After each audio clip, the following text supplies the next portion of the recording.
하나님의 말씀을 배우는 것이 쉽지 않습니다. 하나님의 말씀을 우리가 잘 알고 그 말씀을 새기는 것, 우리의 마음밭에 신비에 새긴다고 하는데 그것이 쉽지 않습니다.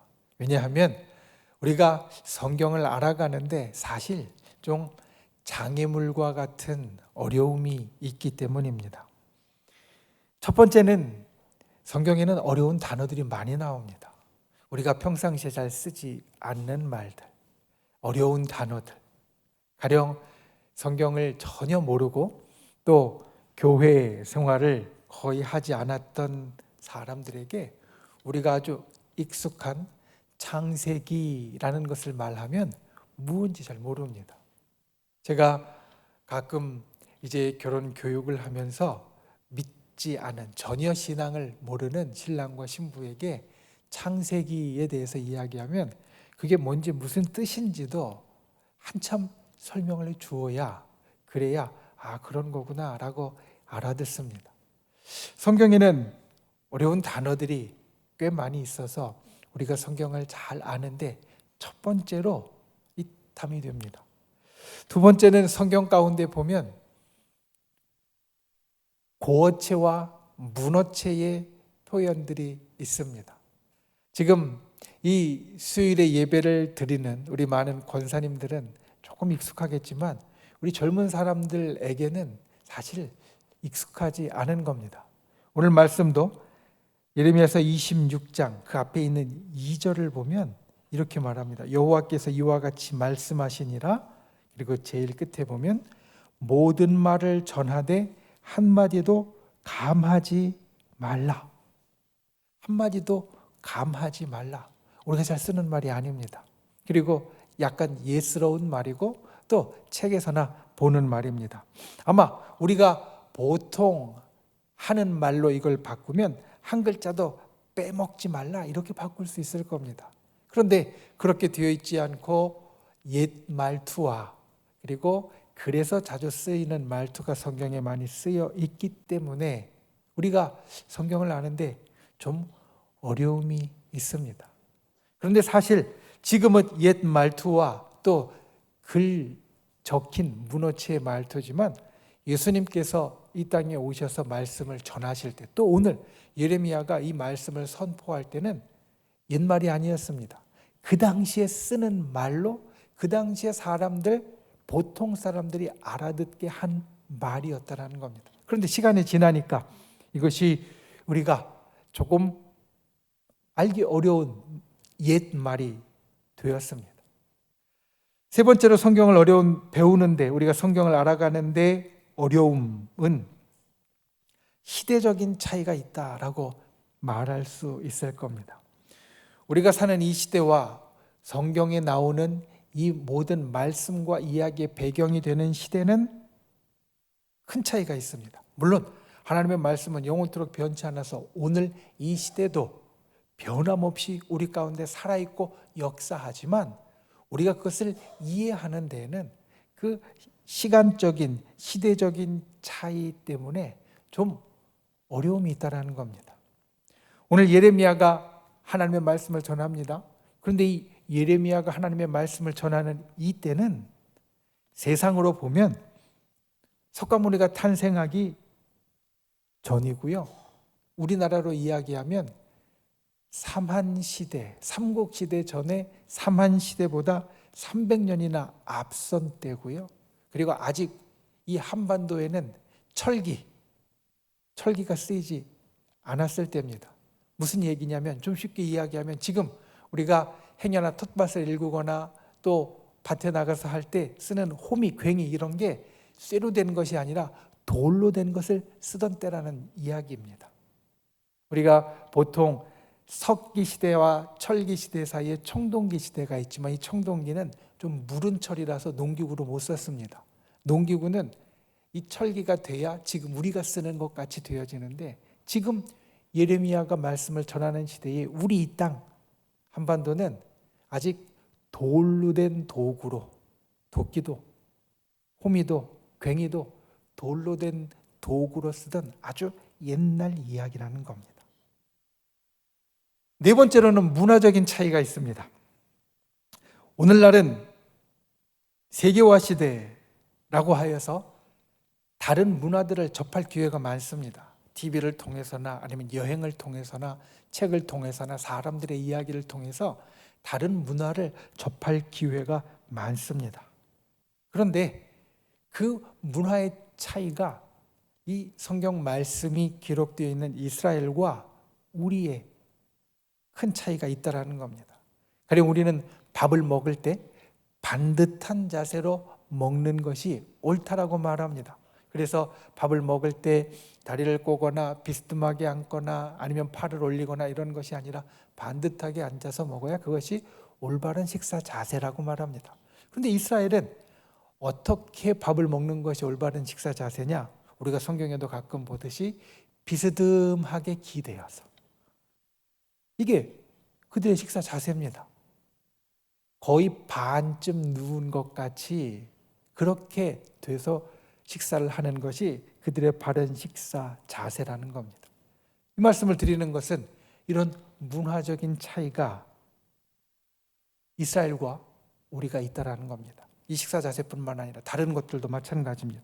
그리고 이 문화적인 차이에는 또 하나 아주 중요한 차이가 있습니다. 뭐냐면 성경에 나오는, 특별히 구약 성경에 나오는 사람들은 전부 다 하나님을 알고 하나님을 배우고 하나님께 예배하는 사람들입니다. 그런데 우리가 사는 사회는 그렇지 못하죠. 당장 집에 가도 교회 가자고 해도 안 나오는 남편이 있고요. 그리고 옆에 친구나 다른 사람들 보면 하나님이 어떤 분인지 모르는 분들이 우리 주변에는 여전히 많습니다. 그런데 성경에 나와 있는 모든 사람은 마치 우리 성도들 같이 하나님을 알고 하나님에 대해서 이미 어려서부터 배운 사람들이고, 그리고 하나님을 예배하는 사람들, 신앙과 그리고 그 신앙에 기반한 신학적인 말씀들이 몸에 새겨진 사람들이라는 겁니다. 사실 이것도 좀 큰 차이입니다. 모든 것이 신앙 안에서 움직이는 거하고 그렇지 않은데 함께 사는 거하고는 많이 다르기 때문입니다. 그래서 오늘 이 하나님의 말씀을 배우는 우리 성도 여러분들을 참 존경합니다. 왜냐하면 이와 같은 어려운 단어가 있지요. 그 다음에 옛 말투로 또 문어체로 쓰여서 익숙하지 않지요. 시대적으로도 크게 차이가 나죠. 또 문화적으로도 아주 다른 이 차이에도 불구하고 하나님의 말씀을 배우려고 하고 아멘으로 받으니 참 귀하고 참 존경스럽다라는 겁니다.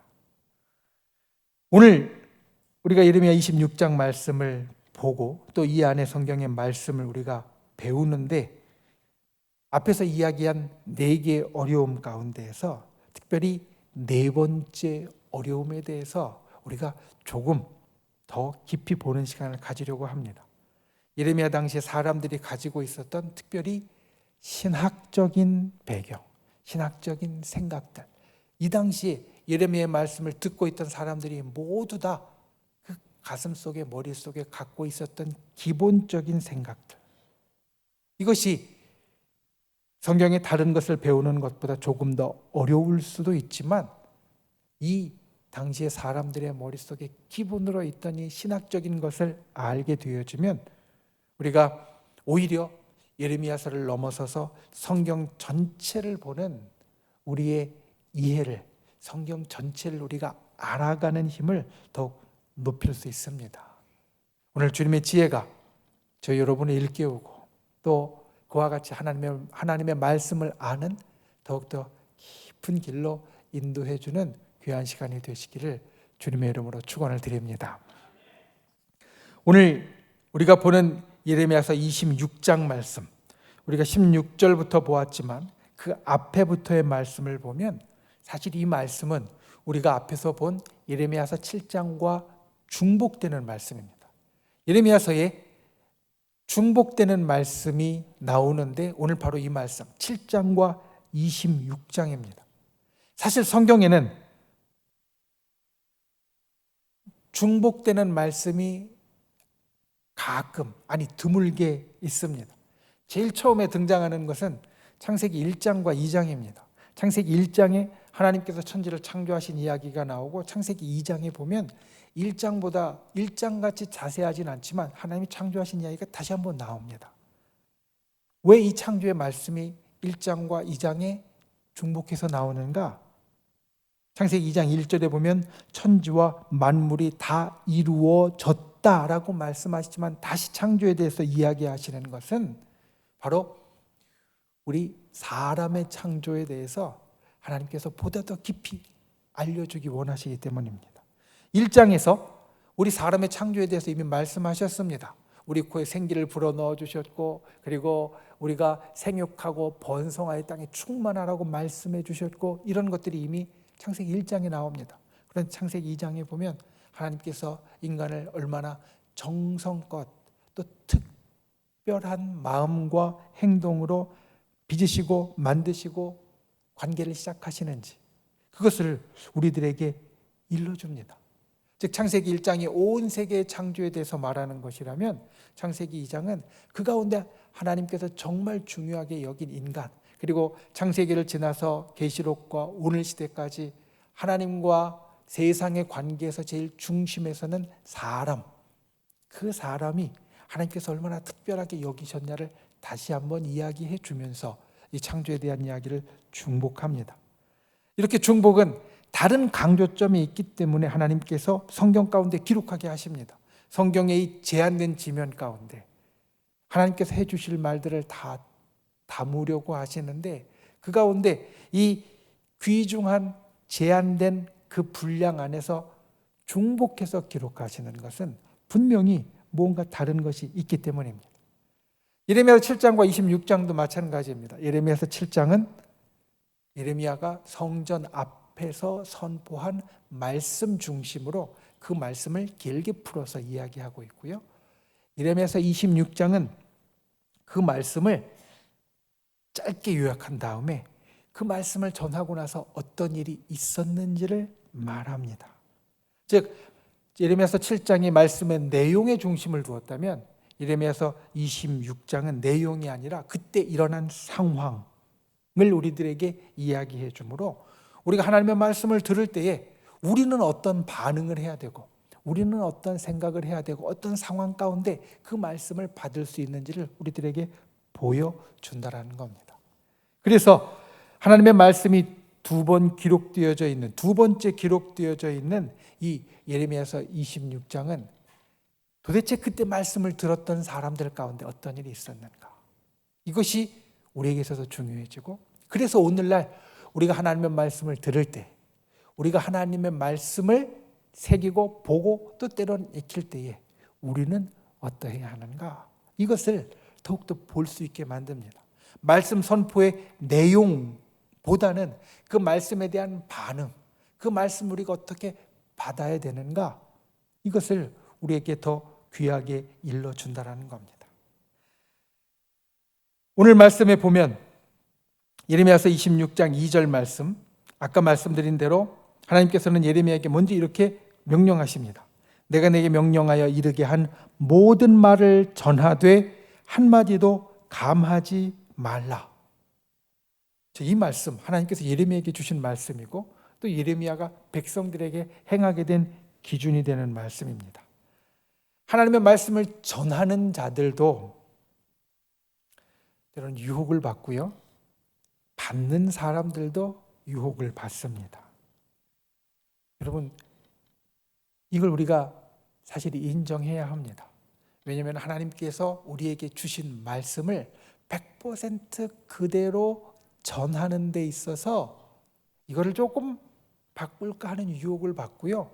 그 말씀을 받은 우리도 또 그 말씀대로 살아가는 데 있어서 이걸 좀 바꿀까 하는 유혹을 받을 수밖에 없다라는 겁니다. 디모데후서 4장 2절에는 이런 말씀이 있습니다. 너는 말씀을 전파하라. 때를 얻든지 못 얻든지 항상 힘쓰라. 자, 여러분 이 말씀을 들으면 제가 이 말씀을 전한다고 하면 그래 맞아.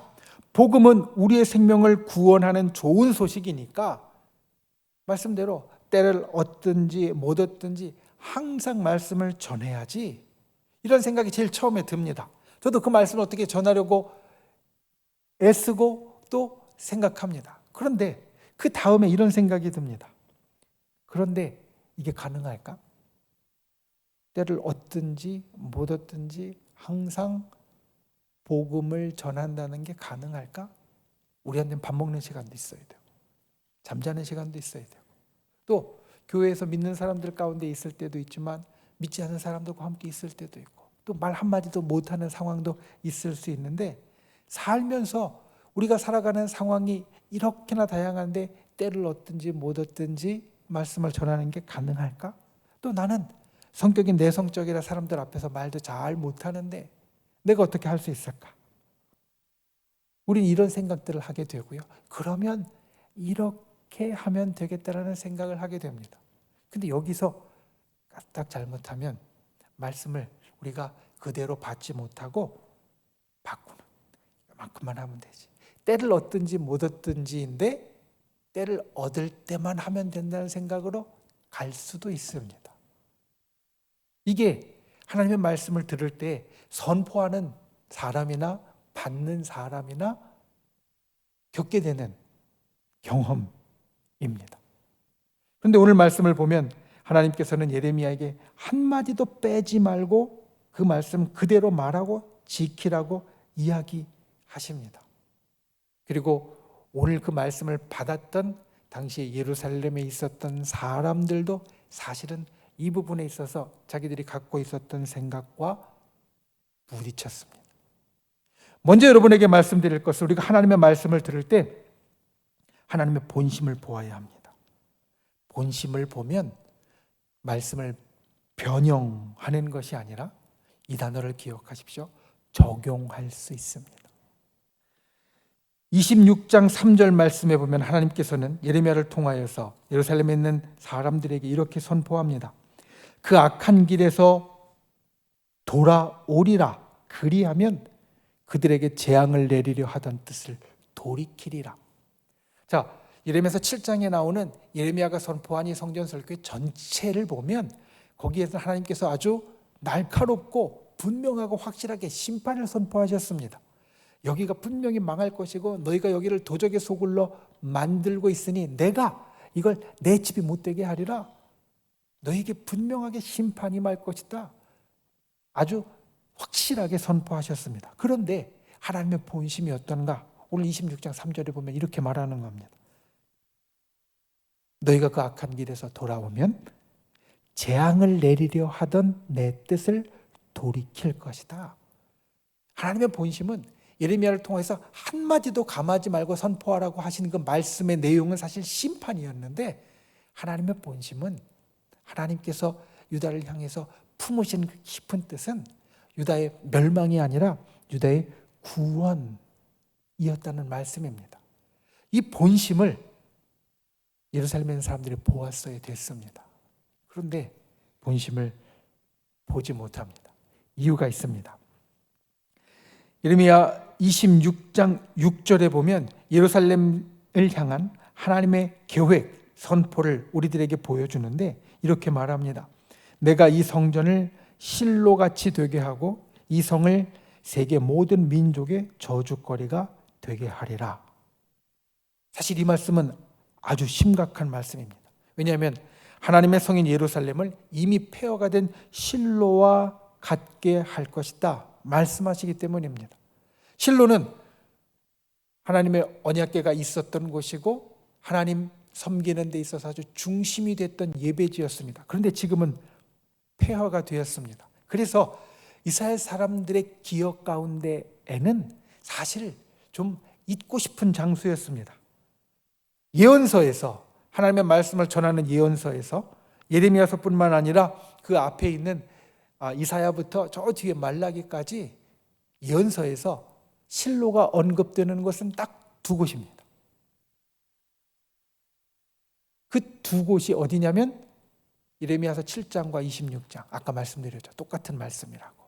그러니까 사실 예레미야의 이 선포에 한 번 등장하는 겁니다.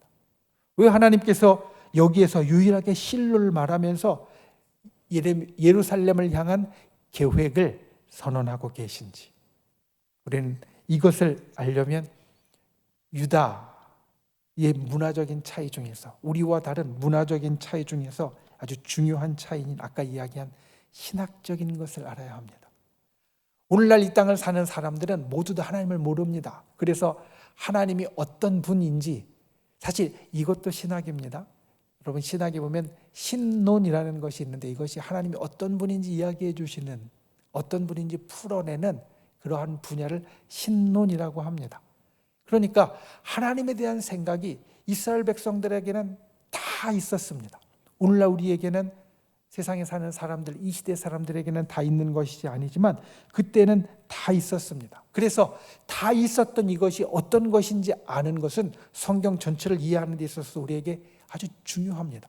성경을 배우는 데 중요합니다. 그리고 오늘 말씀을 보는데도 이것이 아주 중요합니다. 이스라엘 나라는 아주 특별한 나라였습니다.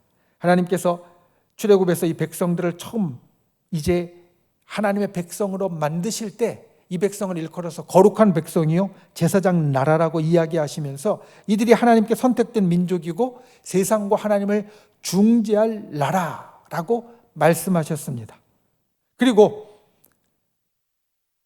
이스라엘의 나라를 이루어서 다윗과 솔로몬 때 아주 크게 부흥을 했습니다. 솔로몬이 죽은 다음에는 나라가 둘로 나뉘었습니다. 북쪽의 이스라엘과 남쪽의 유다. 그런데 이 두 나라를 보면 북쪽의 나라는 강했지만, 국력이 강했지만 불안했고, 남쪽의 유다는 국력은 약했지만 안정되어 있었습니다. 이것을 어떻게 하느냐? 북이스라엘은 망할 때까지 19명의 왕이 다스렸는데 그 19명이 각각 9개의 왕조에서 나왔습니다. 무슨 이야기냐면 왕조가 쭉 이어서 19명이 나온 게 아니라 중간중간 왕조가 바뀌어가면서 19명의 왕이 나왔다는 겁니다. 남유다도 망할 때까지 19명의 왕이 통치했습니다. 그런데 남유다는 이 19명의 왕이 다 한 왕조에서 나왔습니다. 똑같은 19명의 왕인데 북쪽 이스라엘은 9왕조에서 이 19명의 왕이 나왔고, 남쪽의 유다에서는 한 왕조에서 19명의 왕이 나왔습니다. 그래서 이 분리된 두 나라 중에서 남유다가 사실 약했지만 영토도 약했고요, 인구도 작았습니다. 우리가 알듯이 10지파가 북쪽에 있었고 2지파만 남쪽에 있었으니까 영토도 작았고 그리고 인구수도 작은, 사실 북쪽에 비하면 약한 나라였지만 적통으로 여기고, 그리고 우리가 볼 때는 훨씬 더 좋은 것 같이 여겨지는 나라가 유다가 되었습니다. 왜냐하면 이 이스라엘 전체에는 두 개의 신학적인 사상이 있기 때문입니다. 오늘은 말씀을 두 개로 딱 끊어서 이야기하지 않으니까 언제 말씀을 적어야 될지 고민하실 수도 있습니다. 그런데 이 두 개의 신학적인 사상은 꼭 적으십시오. 첫 번째, 이스라엘에게 있었던 중요한 신학적 사상은 다윗 언약 신학이라고 부르는 것이었습니다. 사무엘하 7장 13절에 보면 하나님께서는 나단 선지자를 통하여서 다윗에게 약속을 주십니다. 그 내용이 무엇이냐면 그는 내 이름을 위하여 집을 건축할 것이요 나는 그의 나라 왕위를 영원히 견고하게 하리라. 이것이 이스라엘의 모든 사람들의 머릿속에 있던 하나님께서 이 나라를 향해 가지고 계신 계획, 그리고 하나님에 대해서 아는 첫 번째 신학적인 흐름이었습니다. 기둥이었습니다. 사실 이것을 기둥이라고 부릅니다. 하나님께서 다윗을 택하셨고, 그리고 다윗의 왕위가 그의 후손들을 통하여서 영원히 견고할 것이다. 유다는 이것을 지켰습니다. 유다의 6번째 왕인 아하시아가 북쪽의 왕 예후의 반란으로 인하여서 무기토에서 죽었습니다. 그리고 나서 그 아하시아의 어머니인 아달리아가 왕족을 다 전멸합니다. 왕족을 다 죽입니다. 그리고 자기가 왕의 어머니인데 6년 동안 섭정을 합니다. 자기가 마치 왕과 같이 유다를 다스립니다. 그런데 그때가 유다에겐 별로 좋지 않은 시대였습니다. 우상숭배가 만연했고 그리고 나라의 형편도 그렇게 좋지 못했습니다. 이 아달랴 그때의 암흑 시기를 끝낸 것이 제사장인 여호야다였습니다. 여호야다가 이 왕후 아달랴의 섭정을 몰아내고 끝내면서 그 다음 왕을 세우는데 누구를 세우냐면 7살인 아하시아의 아들 요아스를 왕으로 세웁니다. 충분히 다른 사람을 세울 수도 있었고 또 때로는 북이스라엘 같이 그것들을 주도한 사람들 가운데서 왕이 될 수도 있었습니다. 그런데 다윗의 자손에서 그 왕위가 영원히 이어져 내려오리라 라는 그들 가운데 믿음, 신학이 있었기 때문에 그들은 단 하나 남은, 사실 이것도 고모가 이 요아스를 성전에 숨겨서 간신히 생명을 부지한 것으로 성경에 나오는데 이 7살 된 요아스를 왕으로 세웁니다. 그래서 다윗의 왕조가 끊어질 아주 심각한 위기가 있었는데 계속해서 이어집니다. 유다의 왕이 갑작스럽게 죽는 여러 상황이 있었습니다. 그런데 그 가운데서도 유다는 왕조가 바뀌지 않고 계속 이어지는데 그것은 하나님께서 이 다윗의 가문을 왕조로 세웠다라는 그 신학적인 생각 때문이었습니다. 이것은 오늘날도 마찬가지입니다. 나라가 멸망한 이후에도 그들은 여전히 다윗의 자손을 열망했고 예수님도 다윗의 가문이고 그리고 예수님을 메시아로 인정하지 않는 유대인들이 아직도 다윗의 자손을 기다리고 있는 것은 바로 이 다윗 언약이라고 불리는 사무엘하 7장의 이 말씀이 그들 가운데 깊이 새겨져 있기 때문입니다. 모든 사람의 마음 가운데, 생각 가운데 이것이 기본이었습니다. 첫 번째, 당시에 사람들이 갖고 있었던 신학적인 기둥, 그 나라의 기둥입니다. 이것이 유다라는 나라를 지탱했던 한쪽 기둥이고요. 또 하나의 기둥이 있습니다. 그것을 뭐라고 부르냐면 두 번째 신학적인 당시의 인식, 시온 신학이라고 부릅니다. 시온은 예루살렘을 말합니다. 여러분, 예루살렘은 성경에서 가장 많이 언급된 지명입니다. 횟수만도 구약에만도 약 750번 정도 예루살렘이 언급되었고요. 예루살렘이라는 말과 똑같은 예루살렘을 가리키는 다른 말, 다윗성 또는 성전산, 성산, 거룩한 성, 거룩한 도시, 이런 예루살렘을 가리키는 다른 말까지 포함하면 구약 가운데 약 2000번 예루살렘을 언급하는 말이 나옵니다. 그래서 예루살렘, 이 시온은 성경에서 제일 중요한 장소였고 도시였습니다. 이 예루살렘은 2번 파괴되었는데 한 번 바빌론에 의해서 파괴되었고 한 번 신약시대 로마에 의해서 파괴되었습니다. 그리고 도시가 완전히 파괴되고 사람들이 포로로 끌려가거나 강제 이주되는 상황에서도 예루살렘은 오늘날까지 여전히 3000년 이상을 이스라엘의 신앙을 지켜주는 중심지의 위치를 계속 가졌습니다.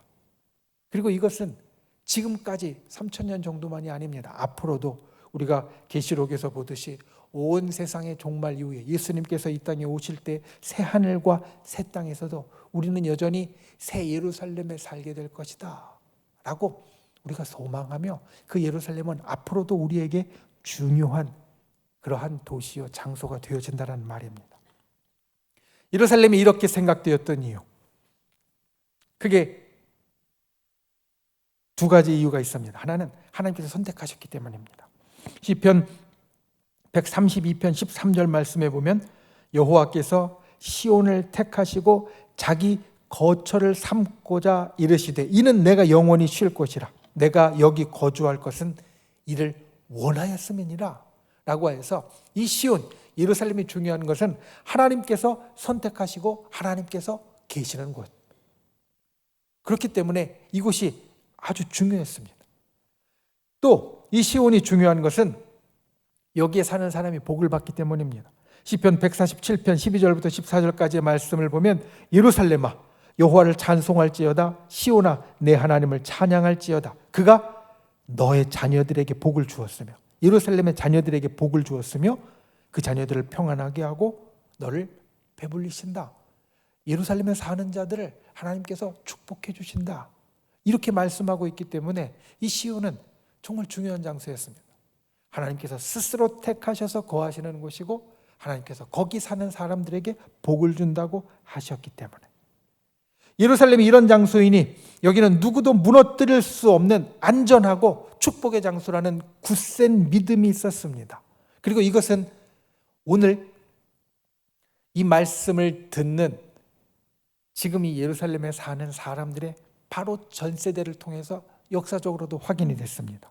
언제냐면 바로 히스기야 왕 때입니다. 여러분, 성지순례를 가면 실로암 연못이라는 곳이 있습니다. 실로암 연못, 여러분 어떤 곳으로 익숙하십니까? 소경이 눈뜨게 된답니다. 예수님께서 날 때부터 소경된 자에게 침을 뱉어서 진흙을 이겨서 눈에 발라주시고, 그리고 실로암 연못에 가서 씻으라, 그러면 내 눈이 떠질 것이다, 기적이 일어나는 곳입니다. 그런데 이 실로암 연못이 어떻게 생기게 되었느냐? 이 실로암 연못은 어떻게 생기게 된 거냐면 히스기야 때 히스기야 왕이 아수르의 공격에 대비하면서 아수르가 이 성을 포위하면, 당시에 아수르가 성을 공격하는 방법 가운데 주요한 것은 그 성을 포위해서 그 성의 물자가 다 떨어져서 저절로 항복할 때까지 기다리는 겁니다.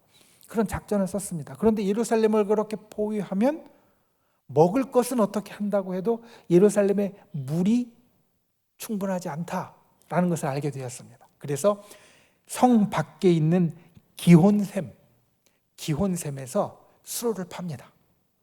열왕기하 20장 20절 말씀해 보면 히스기야의 수도라고 되어 있는데 수로를 지하로 팝니다.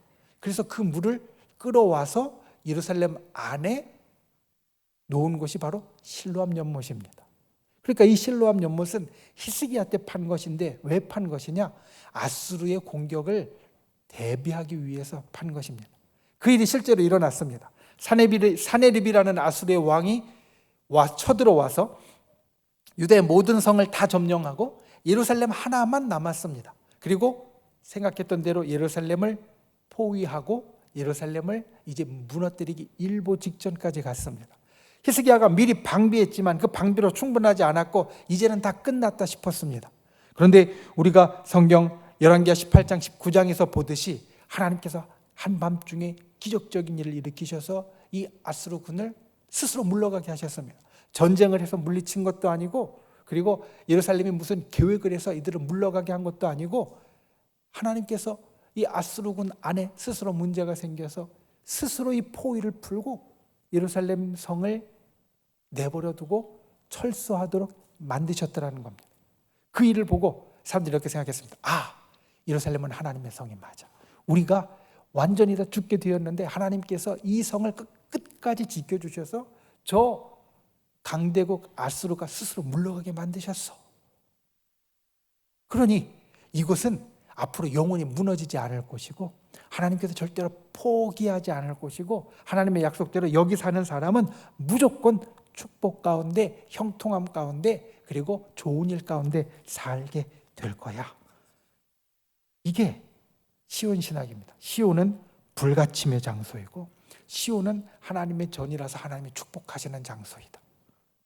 이것이 유다의 두 번째 기둥이 되었고 당시의 사람들이 모두 다 알고 있는 것이었습니다. 그래서 전국에서 명절 때가 되면 예루살렘에 와서 예배를 드리며 하나님을 만나고 하나님의 거처에 와서 제사를 드렸다라는 겁니다. 유다를 지탱하고 있는 두 가지 기둥, 다윗의 언약 신학과 시온 신학이라는 이 두 개의 기둥, 이것을 알아야 오늘 말씀을 이해할 수 있습니다. 이 두 기둥은 당시에 이스라엘 백성의 삶에 큰 영향을 끼쳤고 아까 말씀드린 대로 지금도 유대인들은 다윗의 후손인 메시아를 열망하고 지금 자기들이 사는 예루살렘을 중요하게 여기고 새 예루살렘까지도 꿈꿉니다.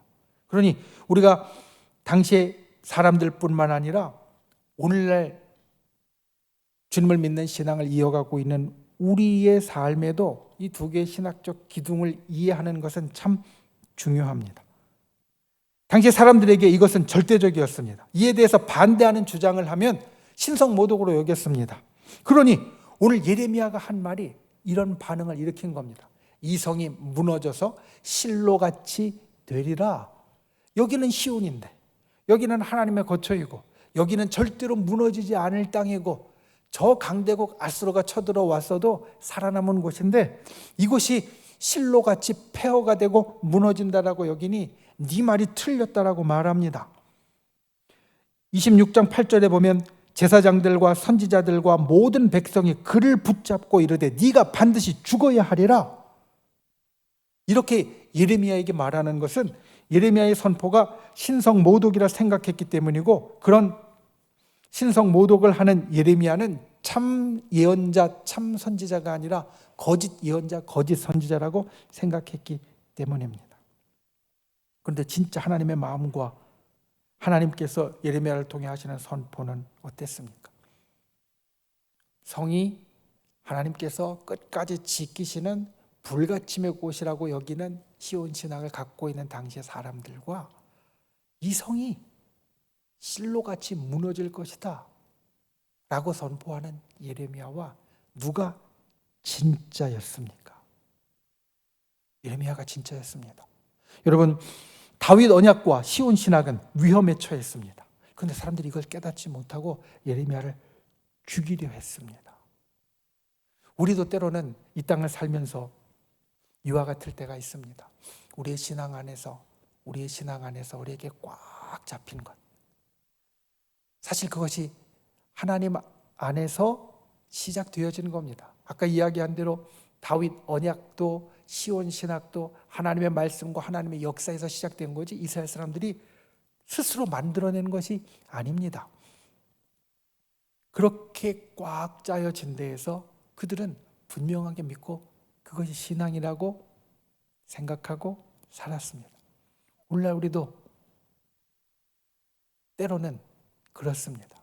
하나님 앞에 내가 신앙생활하는 것, 하나님 앞에 내가 믿음 생활하는 것, 이제까지 내가 짜여온 대로, 이제까지 내가 계속 해온 대로, 하나님께서 그렇게 만들어주신 대로, 이것이 절대적이고 이것이 제일 좋다라고 생각하는 경우가 있습니다.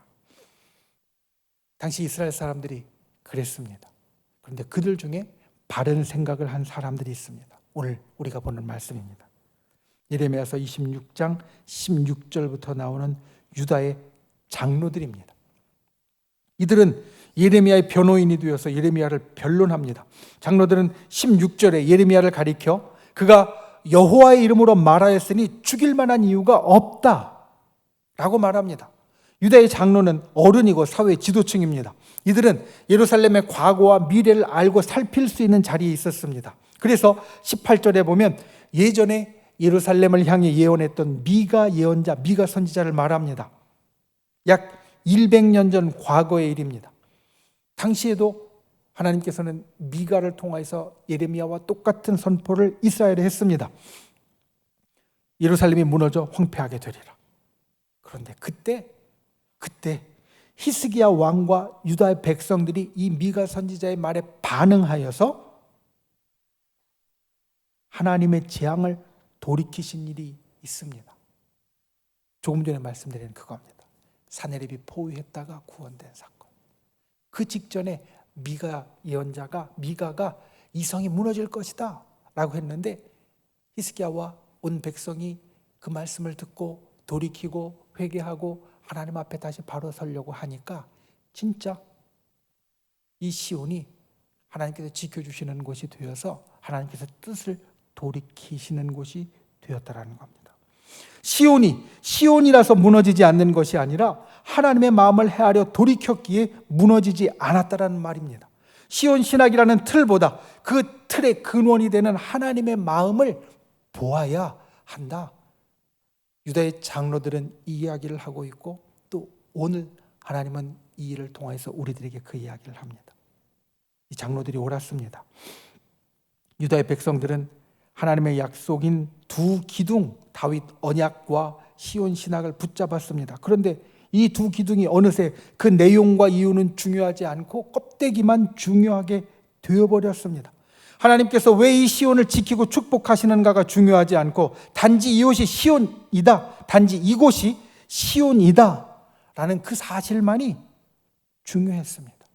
시온이 시온되게 하시는 하나님은 중요하지 않고 오히려 그 하나님을 생각하고 그 하나님을 붙잡아야 하는데, 시온이라는 형식, 시온이라는 껍데기만 붙잡으니 결국 이들은 구원의 길이 아니라 반대의 길로 가게 되었다라는 겁니다. 오늘 하나님은 예레미야를 통하여서 속을 보라고 말씀하십니다. 시온이 아니라 하나님을 붙잡으라고 말씀하십니다. 하나님을 붙잡지 않으면 너희가 붙잡는 이 시온이 무너질 것이라고 말씀합니다. 우리에게도 마찬가지입니다. 주님을 믿는 우리가 날마다 주님을 우리의 삶에 담습니다. 우리가 믿는 주님은 우리의 교회와 우리의 예배와 날마다 살아가는 믿음의 삶 가운데 담깁니다. 그런데 우리에게 중요한 것은 주님을 담는 그 형식이 아니라 바로 그 안에 내용입니다. 우리의 교회 속에, 우리 예배 속에, 신앙인으로 살아가는 하루하루 속에 하나님께서 계시는가, 그 속에 내용에 하나님께서 계시는가, 아니면 우리가 예전에 있었던 껍데기만, 형식만 붙잡고 있는가. 우리 이스라엘 백성처럼 하나님 없이 그냥 시온이라서 내가 하나님은 이 속에 있는지 없는지 모르지만 난 교회 와서 예배 드리니까 괜찮을 거야, 기도하니까, 그리고 또 우리 믿는 사람들끼리 만나고 이야기하니까, 교제하니까 괜찮을 거야, 이것이 아니라는 말씀입니다. 유다의 백성들이 예루살렘이라는 껍데기를 붙잡고 있으면 망할 것이지만 그 안에 본래 예루살렘을 시온되게 한 하나님을 붙잡으면 구원을 얻으리라고 하신 것 같이, 우리도 우리의 삶 가운데 진짜를 붙잡아야 우리가 진짜 하나님의 자녀로, 진짜 하나님이 축복하시는 자로 설 수 있다는 말씀입니다. 저와 여러분이 진짜를 붙잡는 분들이 되시기를 소망합니다. 항상 우리 속에 진짜가 있는 분들이 되시기를 바랍니다. 형식과 모습에 매몰되어 그 내용을 잃어버린 자가 아니라 속이 꽉 찬 분, 속이 꽉 찬 신앙의 사람이 되실 수 있기를 예수님의 이름으로 축원을 드립니다. 말씀을 맺습니다. 서두에 하나님의 말씀 한 글자도 빼지 말라라는 그 말씀을 우리 삶에 가져오려면 적용할 수도 있고 변형할 수도 있다라고 말씀드렸습니다. 적용은 그 말씀을 한 글자도 빼지 않고 우리의 삶 가운데 그것을 맞추어서 해가는 것이고, 변형은 내가 바꾸어서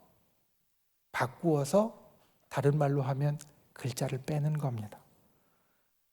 이 땅을 살아가고 있는 우리의 숙제입니다. 하나님의 말씀이 있을 때 아까 이야기한 대로 시대도 다르고 문화도 다르고 신학적인 것도 다르고 또 우리 이해도 다른데 어떻게 할 것인가.